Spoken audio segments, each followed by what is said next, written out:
Hadirin yang dihormati, tanpa melengahkan masa lagi, dengan penuh takzimnya, saya mempersilakan Yang Berhormat Datuk Dr. Haji Hazlan bin Abang Haji Ibni, Timbalan Menteri Tenaga dan Kelestarian Alam Sekitar Sarawak, merangkap Adun N5 Demak Laut untuk menyampaikan ucapan sekaligus merasmikan majlis kita pada pagi ini. Majlis dengan segala hormatnya mempersilakan.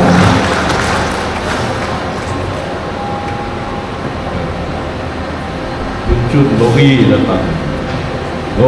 datang. Terima kasih acara majlis.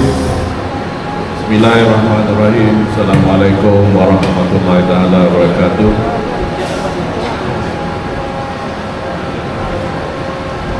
Alhamdulillahirabbil alamin, wassalatu wassalamu ala asyrafil anbiya'i wal mursalin wa ala alihi wa sahbihi ajma'in. Salam sejahtera, selamat pagi. Salam Sarawak maju makmur dan salam satu Jabatan Perikanan.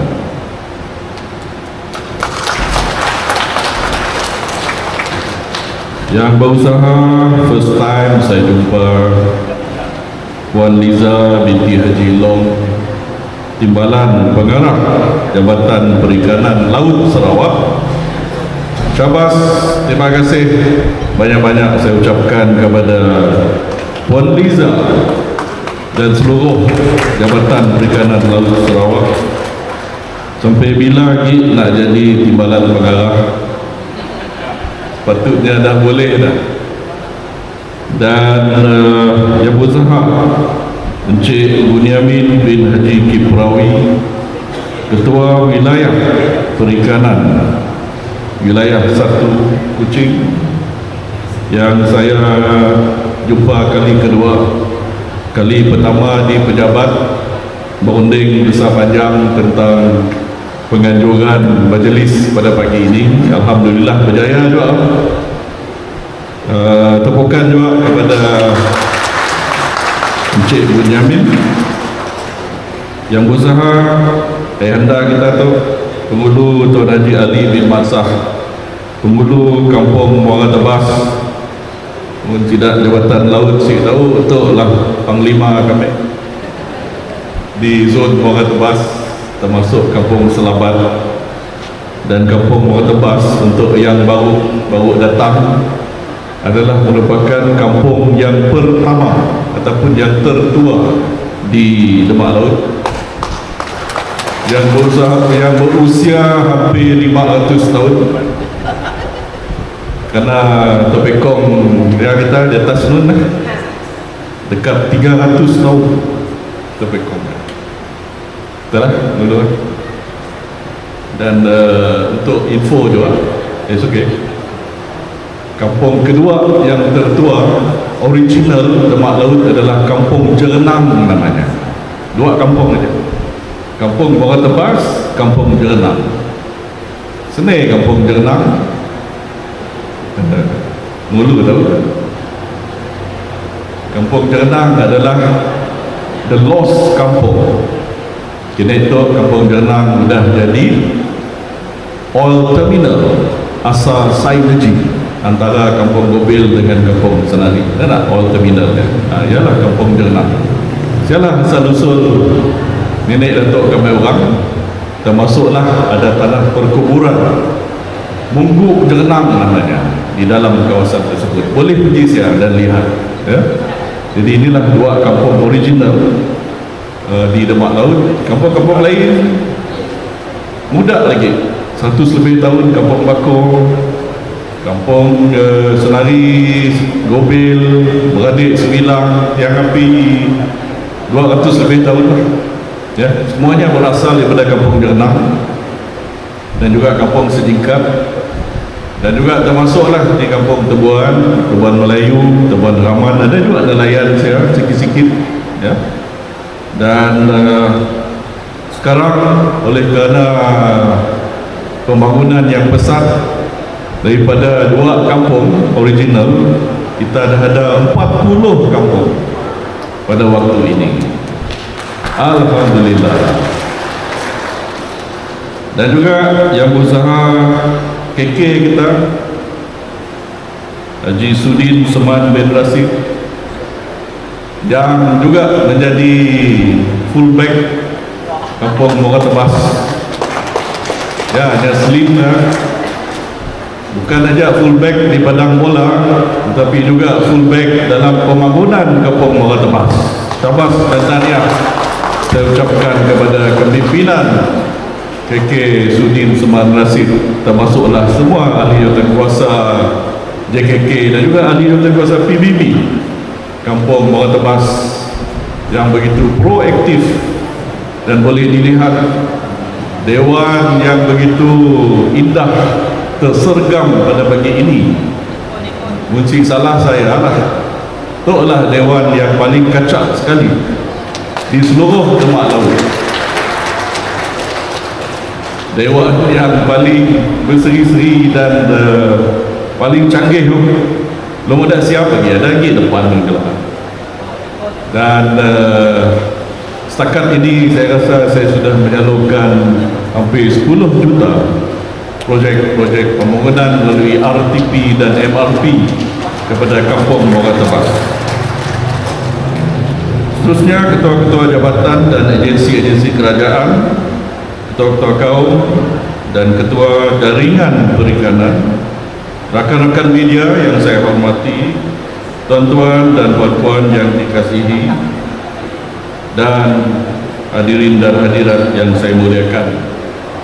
Alhamdulillah, ialah saya madah berjaya juga kita menjalankan majlis pada pagi ini, yang merupakan satu lagi perjuangan kami kepada kaum nelayan di kawasan Demak Laut, di mana kita akan melakukan beberapa perkara.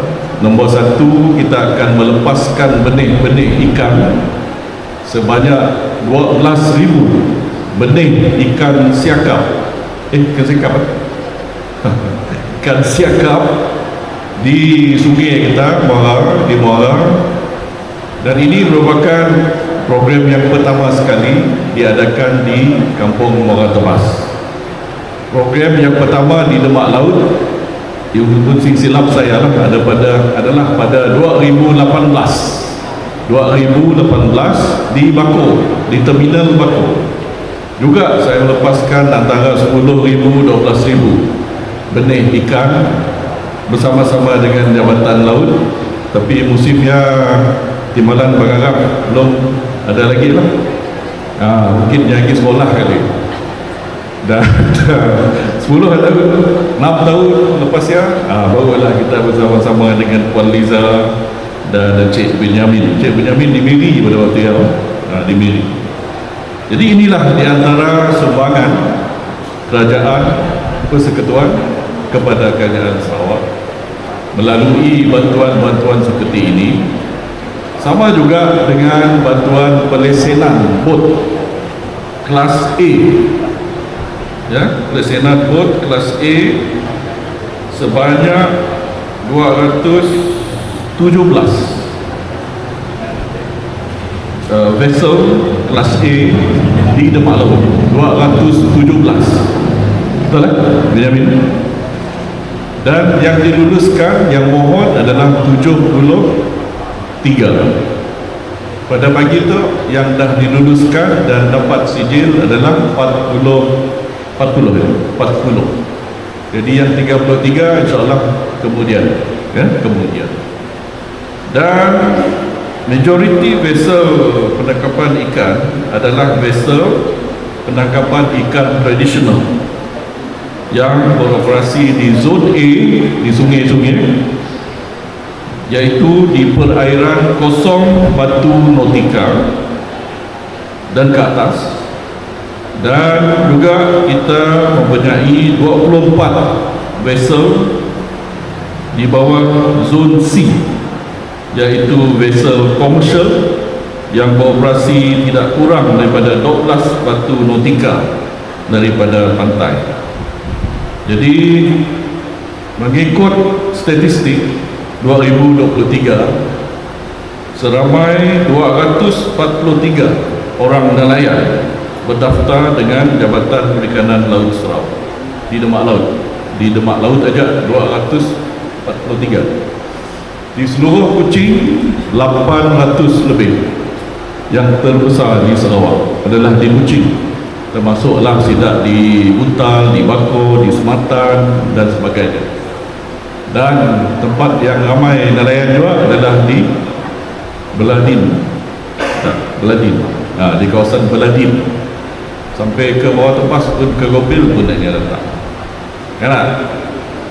Jadi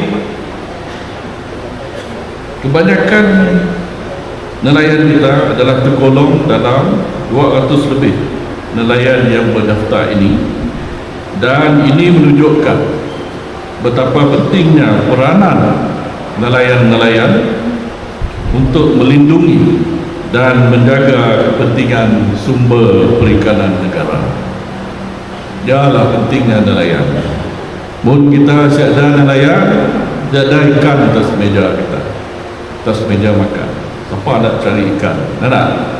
Jadi inilah kepentingan nelayan, dan kita mesti sama-sama menjagakan kepentingan sumber perikanan negara yang sedia ada untuk diteroka dan diambil hasil-hasilnya dengan cara percuma.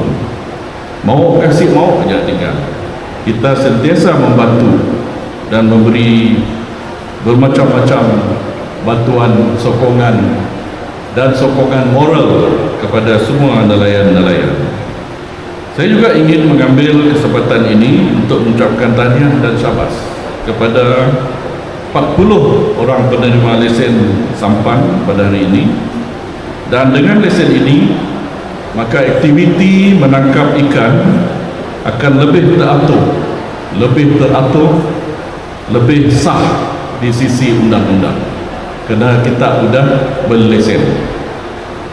Dan semoga dengan usaha ini kita dapat memastikan bahawa sumber perikanan kita sentiasa terpelihara dan terjaga untuk generasi akan datang. Para hadirin yang saya hormati sekalian, berkenaan dengan sumber perikanan, kita semua sedia maklum bahawa yang sumber ikan yang terpelihara dan sustainable ataupun mampan adalah amat penting bagi masyarakat. Bukan saja di kawasan Demak Laut, tapi di seluruh Kuching dan di seluruh Sarawak.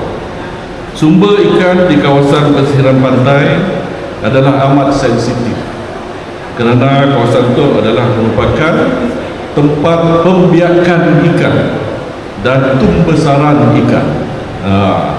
Tadi saudara Benyamin cerita dengan saya, bila benih ikan dia dilepas 12,000 di Muara kita tu, nya hanya hidup di sekitar 3.5 km saja di sekitar Muara kita. Dia sih dapat pergi jauh. Jadi ia adalah merupakan sumber rezeki kepada nelayan-nelayan kita, dan daripada 2.5 cm hingga 3 cm benih, ianya akan membesar jadi dewasa dalam masa 6 bulan. 6 bulan dah besar, dah boleh dah. Maknanya bulan April tahun depan dah besar dah. Kadang-kadang belum ada besar pun dah diambil boleh dah. Jadi inilah merupakan rezeki yang kita beri melalui pelepasan benih-benih ikan di kawasan kita. Dan juga ikan-ikan tersebut boleh membiak lagi dan beranak-anak daripada 12,000 mungkin jadi berpuluh-puluh ribu. Sekalinya bertelur ya berpuluh-puluh ribu.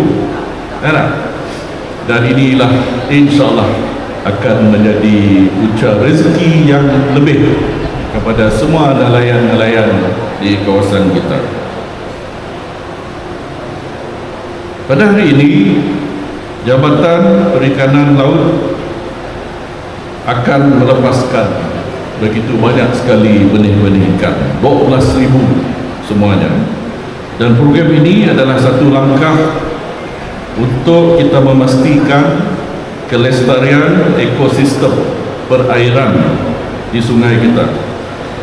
Dan dengan pelepasan benih ikan ini, kita berusaha untuk memelihara populasi ikan yang semakin berkurangan akibat penangkapan ikan yang tidak terkawal dan kemerosotan habitat semula jadi mereka. Ini jelas menunjukkan bahawa Jabatan Perikanan Laut Sarawak sentiasa mengambil berat tentang sumber-sumber ikan, bukan sahaja di perairan Tanjung Pok, malah di seluruh perairan negeri Sarawak. Tuan-tuan dan puan-puan yang dikasihi sekalian, kerajaan sentiasa mendengar keluhan para kumpulan sasar, terutamanya nelayan dan juga petani dan peternak. Kerajaan melalui jabatan ataupun agensi yang bertanggungjawab dapat menyalurkan bantuan yang diperlukan oleh golongan sasar. Contohnya bantuan khidmat nasihat, bantuan teknikal, bantuan kursus dan berbagai bantuan lain dengan peranan dan fungsi agensi yang berkenaan. Saya amat berbangga pada hari ini kerana telah dijemput oleh Jabatan Perikanan Laut Sarawak untuk menyampaikan sijil penyertaan khusus, lesen sampan khas dan penyampaian benih ikan bagi tujuan pelepasan ke perairan sungai. Saya berharap dan percaya perkara ini akan memberi impak ataupun kesan yang amat mendalam kepada setiap individu yang boleh memperolehi kebaikan untuk mencari rezeki yang lebih. Sekali lagi tahniah saya ucapkan kepada Jabatan Perikanan Laut Sarawak kerana banyak mengadakan aktiviti serta program-program yang bermanfaat kepada nelayan-nelayan di kawasan kami. Akhir kata, sekali lagi saya mengucapkan syabas dan tahniah ke atas tuan-tuan dan puan-puan atas usaha yang begitu murni ini. Dan oleh kerana Timbalan Pengarah ada beri bantun, saya cuba juga beri bantun sikit. Pagi-pagi turun ke kalan menumpang mandi. Terima kasih Jabatan Perikanan, ada lagi datang dan beri lagi benih ikan kepada kami. Sekian, Assalamualaikum warahmatullahi wabarakatuh.